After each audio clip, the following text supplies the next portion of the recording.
शाम के बज चुके हैं 7 और मैं हाजिर हूं आपके सामने फिजिक्स का एक प्यारा सा यूनिट लेकर के। और आज का यूनिट है वेक्टर क्वांटिटी के बारे में।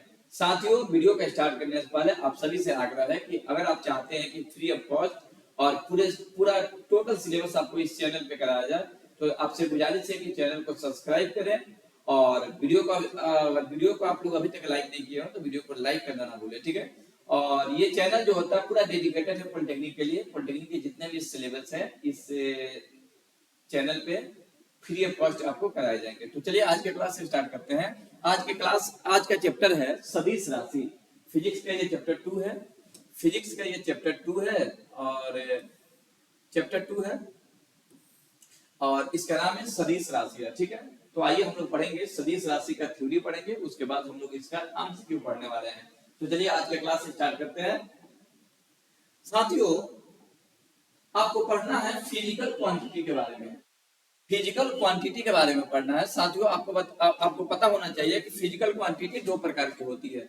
एक होती है स्केलर और एक होती है स्केलर और एक होती है फैक्टर, ठीक है। दो प्रकार की क्वांटिटी होती है। इसको अदिश कहते हैं, अदिश राशि क्वांटिटीज है तो अदिश राशियां कहते हैं इसको, और वेक्टर को कहते हैं सदिश राशियां, ठीक है। तो इसको कहेंगे सदिश राशियां। तो फिजिकल क्वांटिटी कितने प्रकार के? फिजिकल क्वांटिटी दो प्रकार के होते हैं। एक होते हैं स्केलर क्वांटिटी और दूसरा होता है वेक्टर क्वांटिटी। अब हम लोग समझेंगे कि ये स्केलर क्या है और ये वेक्टर क्या है। तो दोनों को वन बाय वन करके अभी हम लोग समझने वाले हैं। तो चलिए आगे का सेशन स्टार्ट करते हैं। Scalar quantity. साथियों, आपको सबसे पहले अदिश राशि के बारे में जानना है कि अदिश राशि क्या होता है। तो चलिए शुरू करते हैं। अदिश राशि स्केलर में यहाँ पे ए लगा लीजिएगा आप, स्केलर क्वांटिटी। स्केलर में यहाँ पे ए लगा लेना है। इसका हिंदी होता है अदिश राशियां। अदिश राशियां। साथियों, आज के इसमें हम लोग समझने वाले हैं कि अदिश राशि किसे कहते हैं और इसके कितने एग्जाम्पल होते हैं, ठीक है। बहुत सारे एग्जाम्पल इसके। तो सबसे पहले डिफिनीशन देखेंगे कि वैसी राशियां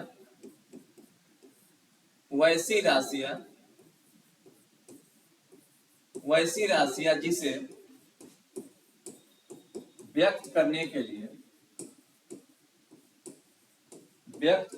लिए वैसी राशियां जिसे व्यक्त करने के लिए सिर्फ परिमाण की आवश्यकता होती है, सिर्फ परिमाण की आवश्यकता होती है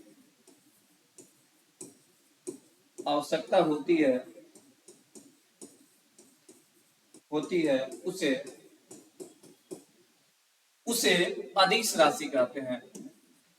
अदिश राशियां कहते हैं। वैसी राशियां जिसे व्यक्त करने के लिए सिर्फ परिमाण की आवश्यकता होती है उसे अदिश राशियां कहते हैं। परिभाषा है जी साथियों आपके सामने कि वैसी राशियां जिसे व्यक्त करने के लिए सिर्फ परिमाण की आवश्यकता होती है उसे अदिश राशियां कहते हैं। अदिश का मतलब होता है बिना दिशा का। तो चलिए अब इसका एग्जाम्पल देखेंगे वन बाय वन करके। एग्जाम्पल समझेंगे कि कौन कौन से एग्जाम्पल है जी। आपके एग्जाम में इससे क्वेश्चन पूछा जाता है। ऑप्शन में आता है कि निम्न में से कौन से सदिश या अदिश है, ठीक है। तो सदिश अदिश आपको पहचानने के लिए आता है। तो आइए अदिश का एग्जाम्पल देखते हैं। जैसे लंबाई, ठीक है, द्रव्यमान, समय, क्षेत्रफल, आयतन, विद्युत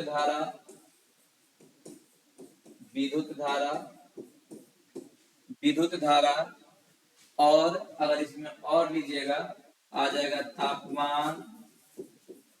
तापमान, दूरी, चाल, ठीक है, औसत चाल, ये इत्यादि ETC। ये सभी जो है अदिश राशि के एग्जाम्पल है। तो अदिश राशि को एक बार फिर से समझते हैं कि वैसी राशियां जिसे व्यक्त करने के लिए सिर्फ परिमाण की आवश्यकता होती है उसे अदिश राशियां कहते हैं। कौन सी राशियां कहते हैं जी? अदिश राशियां कहते हैं। इसका एग्जाम्पल है लंबाई, द्रव्यमान, समय, क्षेत्रफल, आयतन, विद्युत धारा, तापमान, दूरी, चाल, औसत चाल इत्यादि। ये सभी जो है, इसमें एक और चीज जोड़ सकते हैं, घनत्व भी जोड़ सकते हैं। घनत्व भी जो होता है अदिश राशि है। ये सभी जो है अदिश राशि के प्रकार है। ठीक है, अब हम लोग समझेंगे सदिश राशि के बारे में। तो चलिए अगला टॉपिक देखते हैं, सदिश राशियां। Vector quantity. वेक्टर क्वांटिटी को साथियों सदिश राशि कहते हैं। सदिश यानी कि इसमें दिशा होता है। सदिश राशियां, सबसे पहले इसका डिफिनीशन देखेंगे और डिफिनीशन के बाद साथियों इसका एग्जाम्पल देखेंगे कि सदिश राशि का कौन कौन से प्रकार होते हैं। इसका परिभाषा होता है कि वैसी राशियां जिसे व्यक्त करने के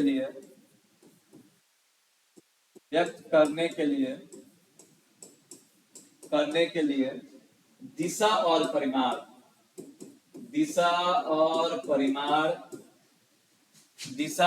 परिमाण दोनों की आवश्यकता होती है। दोनों की आवश्यकता होती है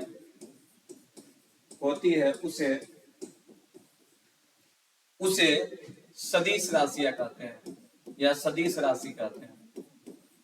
सदिश राशि कहते हैं। इसे कैप या तीर चिन्ह के द्वारा सूचित किया जाता है। किसके द्वारा सूचित किया जाता है? कैप इसको है या तीर चिन्ह के द्वारा सूचित किया जाता है। साथियों परिभाषा में इसमें दो चीज है जी, एक दिशा है और एक परिमाण है, यानी कि इसमें दिशा भी होता है और परिमाण भी होता है। ठीक है, दिशा और परिमाण दोनों होता है। अब हम इसका एग्जाम्पल देखेंगे जी। इसका एग्जाम्पल है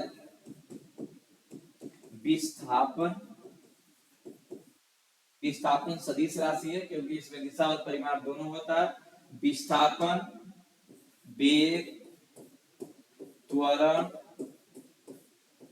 बल, संवेग, आवेग, ठीक है, वेग, संवेग, ठीक है, विद्युत क्षेत्र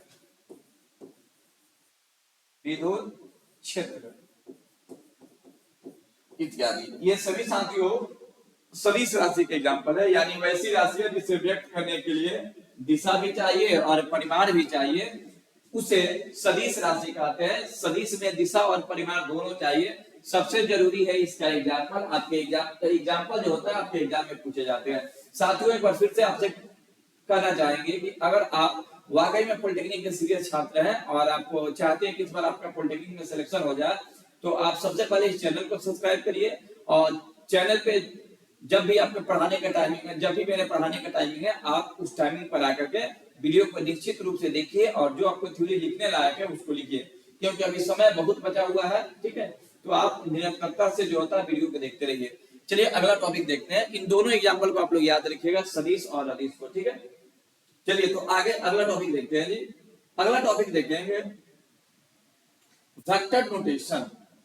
सदिशीय संकेत देखेंगे, नोटेशन का निरूपण देखेंगे। ठीक है, तो आइए निरूपण को समझते हैं। सदिशीय निरूपण, सदिश का निरूपण। साथियों जब भी हम वेक्टर के नोटेशन करते हैं तो जो भी कोई राशि होती है उसके ऊपर तीर चिन्ह या कैप लगा देते हैं। तीर चिन्ह या कैप लगाते हैं। ऐसा करने से वह राशि जो है सदिश राशि हो जाती है। अगर आपको पहचानना है, ऐसे दिया हुआ है कि 3i + 4j + 5k, आपको बताना है कि सदिश है कि नहीं है, तो बस ऊपर तीर दिया है ना, तो आप इसमें बताएंगे कि यह सदिश राशि है। ठीक है, सदिश राशि को एरो साइन द्वारा जनरली सूचित किया जाता है। एरो साइन में ये जो आप देख रहे हैं ये वाला पर्सन, इसको हम लोग कहते हैं टेल। ठीक है, इसको पूंछ के नाम से जानते हैं। और ये जो आप तीर का ऊपरी मुख देख रहे हैं, इसको हेड कहा जाता है, हेड कहा जाता है, यानी ये सीरा, ठीक है, सीरा। क्लियर। तिरछिल में दो भाग होते हैं, एक जो होता है पूंछ होता है और एक जो होता है सीधा होता है। और ये जो इसकी लंबाई होती है ना, तीर की लंबाई, ये लंबाई जो है परिमाण को व्यक्त करता है, ठीक है साथियों, ये लंबाई जो है परिमाण को व्यक्त करता है। तो नोटेशन में आपको बस यही जानना है कि इसको या तो तिरछिल के द्वारा राशि के ऊपर लिखते हैं या कैप लगाते हैं, ठीक है। जैसे कि अगर मान लेते हैं कि हम बी लिख दिए, बी बराबर 5 जूल 5 लिख दिए, ठीक है, 5 न्यूटन लिख दिए, तो यहाँ पे जो तीर लग गया ना, ये तीर बताता है कि ये सदिश राशि है, ठीक है। ये कौन सी राशि है जी? सदिश राशि है, ठीक है। इसको वेक्टर साइन द्वारा सूचित करते हैं। इसके टेल को इसको पीछे वाले भाग को टेल कहते हैं और आगे वाले भाग को हेड कहते हैं, सीधा। और इसका जो लंबाई होता है ना, राशि के परिमाण, ये रहा इसका नोटेशन। इसी के आधार पे हम लोग आगे बढ़ेंगे। चलिए जी, अगला हम लोग देखते हैं कि important point regarding vector quantity. अब हम लोग वेक्टर क्वांटिटी के संबंधित कुछ महत्वपूर्ण बिंदु को चर्चा करेंगे। चलिए जी, तो अब हम यहाँ पे चर्चा करने वाले हैं कुछ इंपॉर्टेंट वेक्टर क्वांटिटी को यहाँ पे हम लोग जानने वाले हैं। सबसे पहले है जीरो या नल वेक्टर। जीरो या नल वेक्टर, जीरो को हम लोग शून्य कहते हैं जी, तो इसको हम लोग कहेंगे शून्य सदिश, तो इसको कहा जाएगा शून्य सदिश, शून्य सदिश।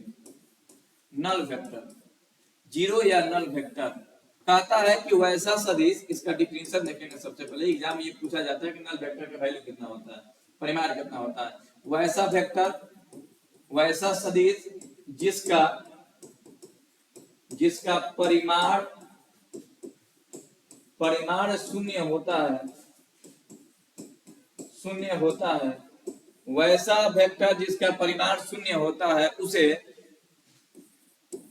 उसे जीरो या नल वेक्टर कहते हैं, नल वेक्टर कहते हैं। वेक्टर के प्रकार में आता है, वेक्टर कहते हैं।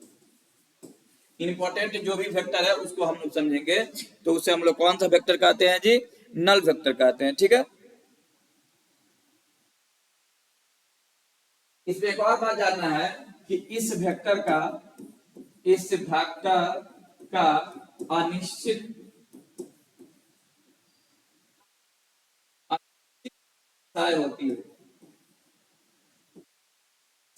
होती है, यानी इसकी दिशा कैसी होती है जी? अनिश्चित होती है, ठीक है। इसकी दिशा कैसी होती है? इसकी दिशा अनिश्चित होती है। जैसे कि मान लेते हैं कि वेक्टर ए जो है वेक्टर बी के बराबर है, तो अगर हम इधर लाएंगे तो इसका परिमाण क्या होगा? इसका परिमाण होगा 0, तो हम कहेंगे ये नल वेक्टर है। कौन वेक्टर है जी? नल वेक्टर है। या फिर अगर ए वेक्टर का परिमाण अगर 0 दे दिया है, तब भी हम इसको कहेंगे कि ये नल वेक्टर है, ठीक है। नल या जीरो वेक्टर है, ठीक। तो चलिए इस थ्योरी को लिखा जाए।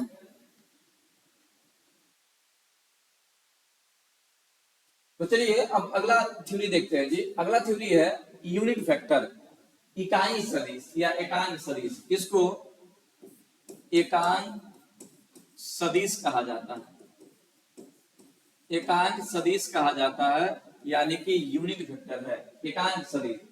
इसका डिफिनेशन बड़ा ही सुंदर है कि वैसा सदिश यानी वैसा वेक्टर जिसका परिमाण एक होता है,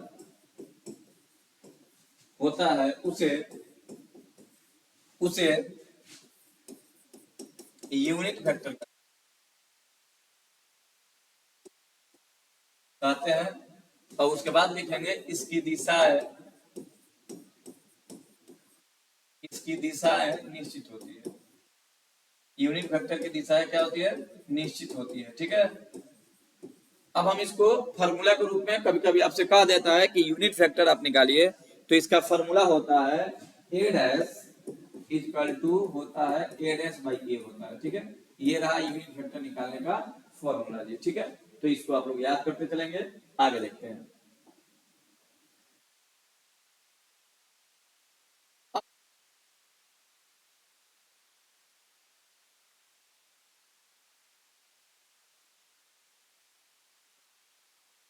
अब आपको देखना है addition of vector, addition of vector, सदिशों का योग।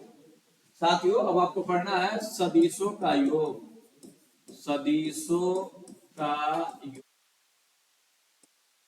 सदिशों का योग।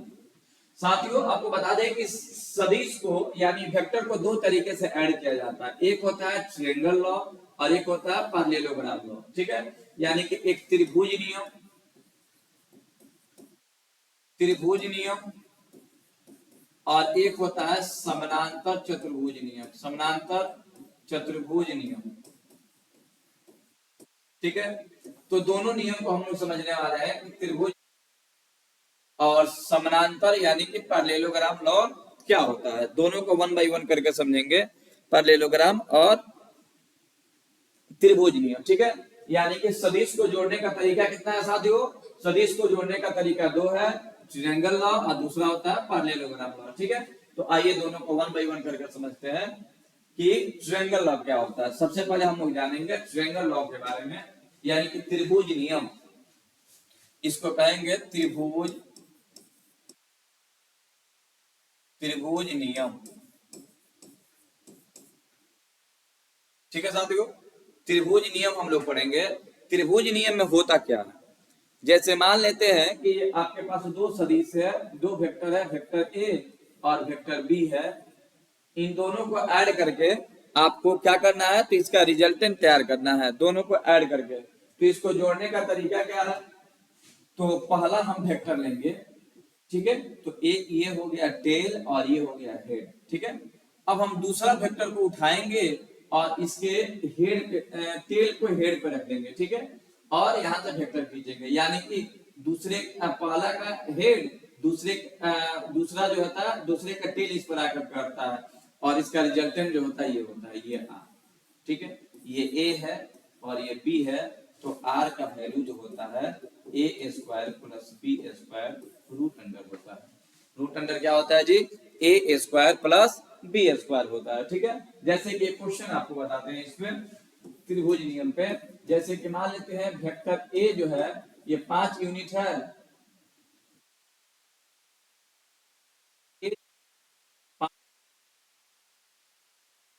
वेक्टर ए का वैल्यू 5 यूनिट है, और वेक्टर बी का वैल्यू जो है, वेक्टर बी का वैल्यू जो होता है, अच्छा इसका कर देते हैं 3 यूनिट। ठीक है, और ये है 4 यूनिट।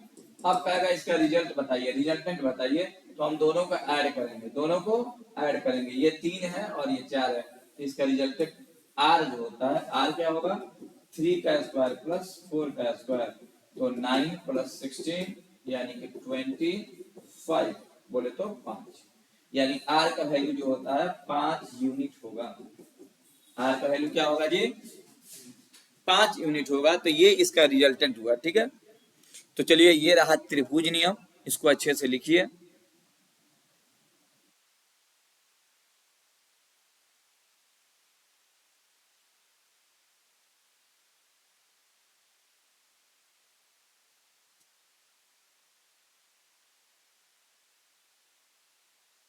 चलिए तो अब हम लोग देखेंगे, अब इसका अगला नियम देखेंगे parallelogram, parallelogram law. Parallelogram law का मतलब होता है समानांतर चतुर्भुज नियम।